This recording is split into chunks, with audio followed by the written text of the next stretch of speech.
Krishnamma movie గురించి ఒక్క మాటలో చెప్పాలంటే ఓటీటీ ఫిల్మా లేకపోతే థియేటికల్ ఫిల్మా అంటే నాకు తెలిసి ఓటీటీ ఫిల్మే. లేదు ఏం మూవీస్ లేవు కదా! ఓటీటీ ఎందుకు? మనం మూవీ థియేటర్‌కి వెళ్దాము, థియేటర్ ఎక్స్‌పీరియన్స్ చేద్దామంటే అది మీ ఇష్టం ఓకే. ఇంకా విషయానికొస్తే ఫస్ట్ హాఫ్ అయితే సాగదీత.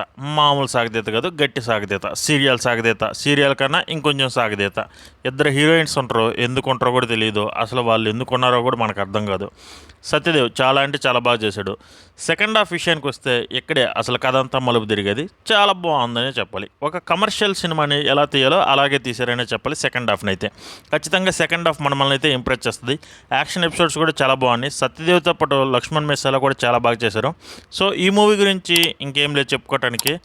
ఓ రొటీన్ రొట్ట సినిమానే అని చెప్పాలి. కమర్షియల్‌గా మూవీస్ ఇలాగే ఉంటాయి. ఇంక మనం ఏం చేయలేము. సత్యదేవ్ అయితే మంచి పెర్ఫార్మెన్స్ లేదు ఎలక్షన్ టైంలో ఖాళీగా ఉన్నాం సార్